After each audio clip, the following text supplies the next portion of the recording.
Hello and welcome to this episode of Kennedy Saves the World. So tonight is the last debate we're going to get. It is the vice presidential debate. And tonight, I know there was a story in the New York Post. Both sides want the same thing. Don't screw up. It doesn't matter what either of these guys say tonight. This election cycle has been so insane. And I'm not just talking about the dead cats and the couch humping and the tampons for boys, which, by the way, should all be leaned into by both sides. And if either side brings it up, Tim Walz just needs to be like, yeah, I gave boys tampons and I'll do it again. I'll give them all tampons. There's going to be a federal program for tampons in every boys' room in every elementary school across the land. Hear ye. It's not going to make any difference at all whatsoever. After the presidential debate, which was insane and a bit of an implosion by Trump, a much better night for Harris than anyone expected. I don't even think she expected the night to go as well as it did for her. Didn't move the needle for her. It was literally the best case scenario she could have possibly had in that context, and it didn't make a difference in the polling. In fact, the polling has gone away from her favor, and it has improved for Trump, Vance, and the all-important Sunbelt states and other battleground states. Even in Michigan, you've got Michigan Rep. Alyssa Slotkin, who's running for Senate in a fairly tight race there, saying she's underwater. I'm worried. So they're having problems all over the place, and it doesn't matter what Tim Walz does tonight. If I had to guess how the two men are going to perform, I think J.D. Vance will probably do a little bit better. I don't think he's looking to be polished and perfect. I think he's looking for a fight. That is when he is at his strongest. That's when he has a better command of the facts, and he will hope that the moderators sort of lean toward Walz in their favor and in the way they word their questions, because that seems to give him an edge in especially some of these Sunday morning news conversations in the longer form weekend shows. And he wants that, and he will, mark my words, he will do better in this environment. And there's nothing he's going to say tonight that's crazier than what he said in the past.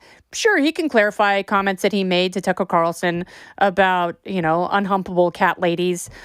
He can vociferously deny that he ever humped couches. I do think he should lean into the couch humping and be like, what teenage boy didn't hump a couch? All right, on my federal program, I'm going to give every teenage boy in this country their own hump couch. So if you're a boy in America, whose America do you want to live in? Tampon Tims or couch humping JDs? And all the boys are going to be like, well, frankly, I'd rather have the couch. And they're not voting, so it doesn't matter.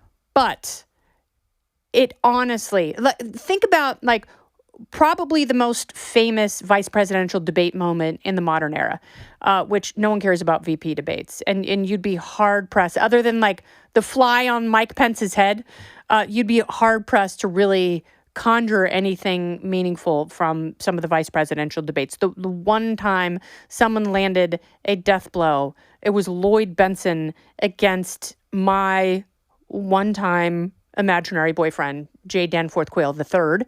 And he was like, Jack Kennedy was a senator when he was my age and he became president. And Lloyd Benson was like, I'm older than dirt. I knew Jack Kennedy. You know Jack Kennedy. And I was like, oh, sick burn! Dan Quayle's destroyed! Because he flashed those handsome blue eyes that did look like a deer in headlights. And it was hard for Quayle to recover from, but not fatal.